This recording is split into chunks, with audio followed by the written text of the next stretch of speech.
Sallallahu ala Muhammad Sallallahu alaihi wasallam. Ya, dengan saya dengar bawa isteri anak-anak pindah ke sini, antum memang antum istiqamah. Ana rasa sebagai analisis dalam dunia ana punya kepenggunaan, kalau ana adalah bagi A++ lah kan. Tapi dalam dunia akhirat ni saya rasa awak dengan saya jauh lah. Saya ni duduk jauh-jauh lagi. Saya nak kena kejar awak daripada jauh tu kan. Jangan lupa lah Muhammad Yusuf Yazmi kan. Jadi tumpang kapal. Jadi apa pun ini adalah kota yang penuh barakah lah. Jadi antum pun kena ambil banyak nasihat daripada Syekh Imran. Syekh Imran ni orang yang luar biasa lah bagi saya kan. Pasal saya tengok kebanyakan orang, dan sebenarnya saya saja nak revise balik cerita. Saya memang anak saya ni setiap kali dia balik pada madrasah, saya berjemaah dengan dia duduk apa semua, saya akan cerita pasal kehidupan dia lepas dia habis sekolah. Saya akan cakap dengan dia, lepas habis sekolah, ayah tahu yang ni gini. Saya dah bagi tahu gini. Dia tak minat ni, dia buat ni. Okey kan. Saya tak nak dia jadi seorang yang hanya mengajar. Saya nak dia implementkan dalam hidup dia, absorbkan diri dia tu dekat tempat yang mana-mana dia boleh pergi, supaya dia tahu kesusahannya dulu, dia tahu macam mana nak, macam awak macam ni lah sekarang kan, dengan rumputnya, masak sendiri, sedap pula tu kan makanan. Jadi nak cerita hari ni, awak belajar sesuatu di sini kan. Dan paling penting awak dipandu oleh ulama.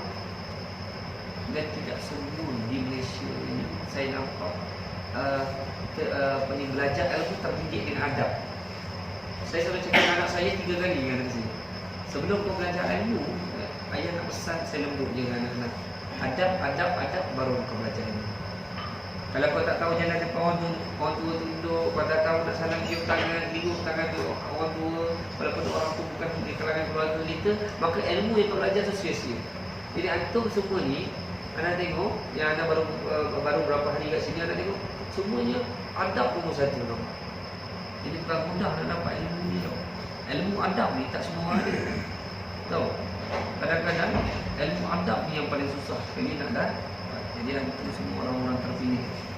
Dan antum semua ni kata hari nanti akan bertebaran di seluruh pelosok dunia. Mana nak tahu? Mana nak tahu burung wanita mantan atau bagaimana ni. Jadi antum kena ajar banyak perkara. Yang pertama, antum kena ajar tentang soal akhlak, isu kebajikan, bidang ekonomi. Jadi lepas habis macam guru lah cakap kan, akademi. Jadi ini semua kena ada. Kemanusiaan semua nak kena ada. Jadi jangan pentingkan diri sendiri. Jadi kita sama-sama insya-Allah ada apa lagi. Jadi kalau habis ni sampai subuh gitu. Sampai subuh sekali kita sahur, siap masakkan diri sekali. Jangan ya dulu sana. Ya anda tahu ni guru apa dia.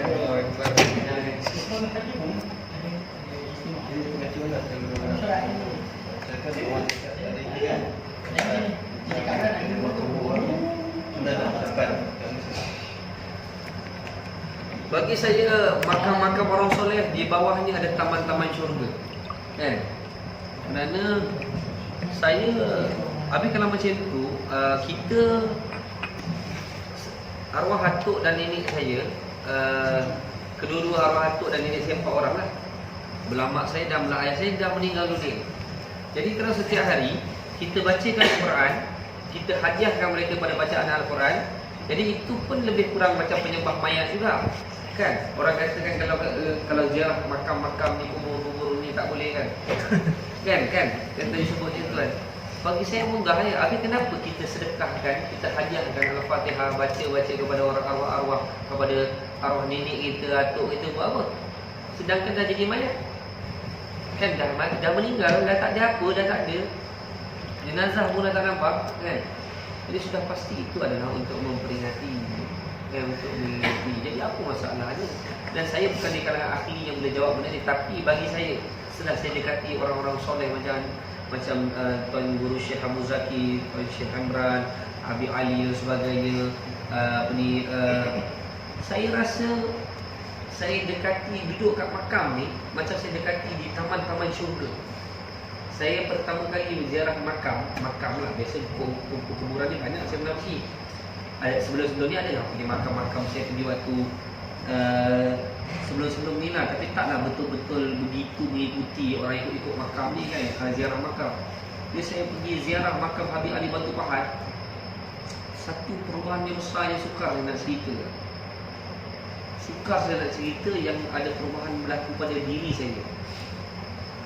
Satu benda yang luar biasa, dan 2 kali dah saya ziarah makam Habib Ali Batu Pahat. Satu benda yang saya nak cerita pun ialah masing-masing ada kisah masing-masing. Jadi kalau bagi orang kata ahli bid'ah boleh kita kan, tak apalah, kita ambil je lah bid'ah dia. Satu kita ambil sebagai satu teguran. Mungkin hari ni tak betul, akan datang betul kan. Kalau dia nak fitnah kita, dan kita ambil lah sebagai bid'ah. Macam saya yang pernah kata, apa nak buat, dah dia kata kita macam tu, kita nak kata tidak, buat apa? Dah mulut dia. Jadi biarlah sampai dia penat. Bila dia dah letih, dia berhenti. Kalau selagi dia tak letih, dia teruskan minum ucapan tu, dan dia buang masa. Yang penting kita jangan melawan. Kita jangan melawan. Bila kita melawan, nanti dia rasa syok. Kita lawan balik. Kalau kita buat wudu je tak lawan balik, nanti dia sedap. Boring. Dia beda, tak ada benda. Ada sensasi. Tapi kadang-kadang orang yang minta maaf, bukan saya kata orang tu bodoh. Maksudnya kalau orang bodoh, panggil orang yang bodoh, bercakap dengan orang yang bodoh. Jadi biar dia jadi berlawan. Jadi dua-dua tak habis. Kan letih kan. Jadi antum pergilah cari siapa-siapa yang agak-agak yang suka bergaduh, suruh dia bergaduh. Dia tu tengok. Tak bukan apa. Kadang-kadang biar dia sendiri fikir, apa yang aku dah buat ni? Aku dah rugikan masa aku. Aku dah rugikan masa aku nak mencari kelemahan si pulang. Sampai kan semua dia nak tengok, sampai daripada kaki sampai ke tangan sampai ke kaki dia nak tengok. Kan dia buang masa. Kan banyak perkara-perkara lain yang boleh bermanfaat. Ini orang-orang yang suka cari salah orang ni bagi anak, bagi anda. Dia ada penyakit hati. Dia ada penyakit hati busuk. Jadi hati busuk, terbikai, kalau dah busuk boleh makan. Dia nak makan. Jadi anda pergi ikut buat apa? Dia mudah lah, anda cakap betul. Kita ni, kalau kita kita lihat seseorang ni, kalau kita nampak dia tu dah bercakap, dia pun sendiri tak praktis pada diri dia. Ibarat kata contoh Ana lah. Ana ni cakap tapi tak buat. Antum nak dengar cakap Ana buat apa? Kan? Antum buang masa diri antum. Tapi antum tak payahlah hindir Ana. Maksudnya kamu semua tak perlulah hindirkan dia. Tapi kamu, ini orang ni cakap pun tak buat. Dia cakap pun dia tak buat. Jadi nak ambil dia pakai dia cakap buat apa? Macam kat Malaysia kan, banyak perkara yang berlaku kan. Yang bercakap soal agama pun bukan ahli agama. Faham maksud saya? Yang bercakap pasal agama bukan ahli agama. Kalau orang tanya saya pasal agama, saya orang yang paling tak layak nak bercakap. Jadi saya boleh cakap, saya diam. Saya takkan cakap. Ini orang yang bukan ahli pergi cakap. Yang dia sendiri, dirinya sendiri, contohnya anda ni, diri pun tak betul nak cakap pasal agama, boleh tak? Boleh tak malam pergi kelab malam, contoh pakai skirt pendek, rambut gini. Lepas tu cakap soal agama, nak cerita pasal hukum, boleh? Tak boleh lah. Bukan kau di kalangan ahli, jangan sebut lah. Bila kau bukan di kalangan ahli, yang kita pula semua ni nak pergi tengok, tak boleh tahan lah dia, kita kena jawab. Pergi lawan dengan sarkas, dengan badut sarkas. Kita pergi lawan dengan badut sarkas, buat apa? Betul tak? Badut sarkas tempat ni mana? Di tempat pameran, bayar RM10, RM15 masuk tengok dia, biar dia jadi badut sarkas. Jadi kita pergi lawan badut sarkas. Ini satu reverse psychology yang apa yang kena cerita ni. Sebab dia kena cerita macam ni sikit, dia nak kena ada gaya sikit baru dia jadi. Dia maksudnya reverse psychology. Kita nak bercakap dengan orang yang memang dia sendiri pun kita tengok, alamak, dia nak bercakap pasal hukum. Dia kata, kenapa di Malaysia gini. Tengok dia pun kita dah faham. Jangan kita kata buruk lah pasal dia kan, pasal nanti berdosa. Yang kita nak pergi layan buat apa? Ni masalahnya rakyat Malaysia suka pergi layan. Kan, kalau anda nak dia badut sarkas, sudah. Dan tu dia badut sarkas, 300 badut sarkas. Badut sarkas ada kita hina. Tak hina, badut sarkas memang wujud. Kan, badut sarkas kan. Jadi dia kata, betul-betul like badut sarkas. Dia mesti marah kan. Jadi bagilah dia marah, lama-lama dia berhenti. Jadi masalah rakyat Malaysia, dia nak pergi hujah balik. Berlawan hujah, tak selesai masalah. Kalau anda ni bukan pakar medik, bukan seorang doktor, pergi suruh bedah orang, boleh bedah tak? Kalau anak ni bukan di dalam bidang pertanian, pergi suruh jadi petani boleh tak? Tak ada tipu pasal pertanian, suruh pergi turun ke bendang, suruh cabut sawah padi boleh? Asalnya doktor ni masuk bendang, jumpa pacat, jumpa ular gedung, habis bendang tu disapu bersih ni dia tu. Betul tak? Maksudnya hari ini kebanyakan orang bukan duduk di dalam kumpulan ahlinya, dia terjun bidang. Jadi jangan mana-mana cakap. Jadi kita cakap benda yang kita faham dan atas kita rujuk dan ada kebenarannya. Jadi tak ada kebenaran yang suka-suka cakap kan. Anda dah cakap pasal agama, dah share. Ni betul tak hukum gini? Jadi kita tak boleh. Ada takkan cakap pasal agama. Tapi anda cakap kita percaya kita jadi kerana Allah itu buat apa perkara. Tapi orang cakap pasal hukum, ni bukan kita punya. Bukan kita layak. Betul tak? Guru-guru hantar pun cakap betul. Kalau hantar bukan di kalangan ahli itu, jangan cuba nak jawab. Dan selagi hantar tidak mendapat kebenaran untuk mengajar, hantar pun tak boleh bercakap, betul. Ini yang pergi bercakap orang yang duduk kat pasar borong. Jadi faham tak maksud saya? Jadi keadaan yang berlaku hari ini, jangan salah pilih bidang. Bila hantar dalam satu bidang, hantar fokus dan hantar nak implement benda-benda lain, hantar kena rujuk dan hantar belajar dulu. Ada 4 tahun belajar undang-undang baru pandai bercakap pasal undang-undang. Belajar dan masih hari ini rujuk dengan orang-orang golongan profesional pasal undang-undang, masih lagi merujuk. Nak cakap bukan suka-suka main cakap dia tak ada, faham tak? Jadi rujuk dan dulu sebenarnya cakap itu saja. Tak boleh. Ada kalau boleh, ada sama pagi boleh.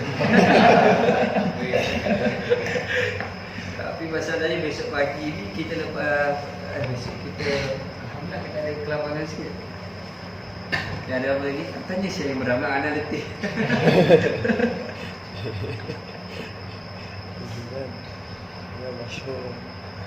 Semboyan ni salah satu ada nama gerakan. Tahu tak apa nama semboyan? Semboyan ni hanya boleh dipakai oleh polis dan juga tentera. Dan ini pun atas kerana takdir Allah yang suruh menyebut. Betul cakap. Waktu pergaduhan yang berlaku di AGR tu, penarikan kereta, tiba-tiba saya tersebut kan. Jangan main-main, nanti saya pakai satu saya punya semboyan satu sebelah situ. Lepas tu saya terus macam terbingung. Apa aku cakap lagi? Betul Syahman. Tuan Syed, anda waktu anda pun tak tahu kenapa anda cakap macam tu. Anda memang tak tahu kenapa anda sebut benda tu. Dan akhirnya melekat, dan akhirnya polis dan tentera berkawan dengan anda sejak ini. Dan sebab nama semboyan ni hanya boleh pakai oleh semboyan telah berbunyi kan?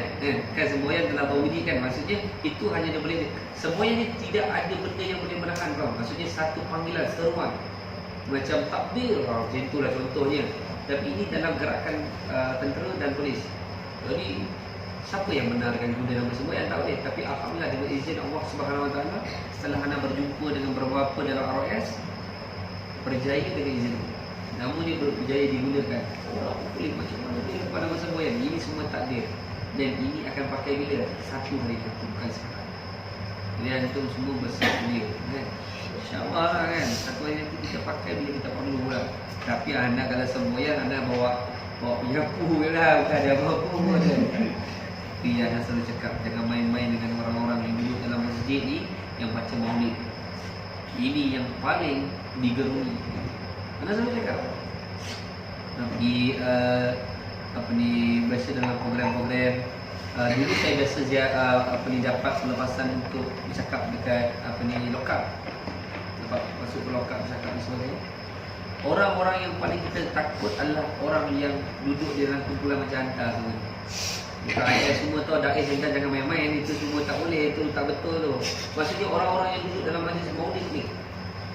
Jadi nampak dia, tapi ini yang akan membela agama Islam satu lagi. InsyaAllah. Ini yang akan menjadi bawa bandi-bandi hitam dari timur. InsyaAllah. Kita anak duduk belakang sekali. InsyaAllah. Itu yang paling penting. Sebab tu hantar kena kerap hadirkan buat majlis. Anak suka tengok. Anda tengok kan, kalau orang banyak kena suka pergi tengok. Sebab apa? Sebab ini orang yang paling digeruni. Bukan orang yang bising-bising kat luar tu. Semboyan lah, semboyan apa kan. Itu tak ada. Ini kalau bila sebut je, cuba ada boleh baca tak? Ini kalau guru dia kena sentuh macam ni keluar. Betul. Nampak zikir Allah, relax pakai serban macam sekali bila dia bangkit itu yang membunuh ataupun yang memerangi ini bukan kerana diri kita, kerana Allah yang gerak. Jadi bila Allah gerak lagi satu nanti, tak payahlah sibuk-sibuk kita nak jadi something. Dia jadi gangster. Sebab gangster yang paling hebat sekali antara ini Sayyidina Umar kan. Malaikat pun dia tanya balik kan. Tak ada lagi orang manusia boleh buat kan. Jadi kalau ada something nak ajak bergaduhan, kita cakap dengan dia, tak boleh something, boleh lawan malaikat tak? Kalau tak boleh lawan kata malaikat. Kalau tak boleh tak payah kan. Jadi anda bawa cerita something ni untuk ikramkan, untuk hijrahkan orang dengan izin Allah Ta'ala, dan mohon Allah Ta'ala untuk dapat hidayah cerita Sayyidina Umar kan. Itu je yang tahu. Jadi cerita Sayyidina Umar ni dia bersama-sama ada cerita banyak berubah. Yang mana tu yang bantuan-bantuan semua alhamdulillah betul tau. Dia orang ni nakkan sangat Islam. Jadi hantar ni semua ni tolong jadi pendakwah kepada nanti dakwah kepada orang yang entah rasa susah untuk entah dakwah. Itu kalau bila dia pegang Islam, dia yang terbaik. Entah jangan pergi dakwah orang yang memang nak agama Islam. Entah pergi dakwah orang Islam yang mengaku diri Islam tapi belum Islam sepenuhnya macam contoh. Anda cakap terus terang, kanda pun cakap terus terang, anda belum Islam sepenuhnya sebab Islam sepenuhnya dia betul-betul ikut kan?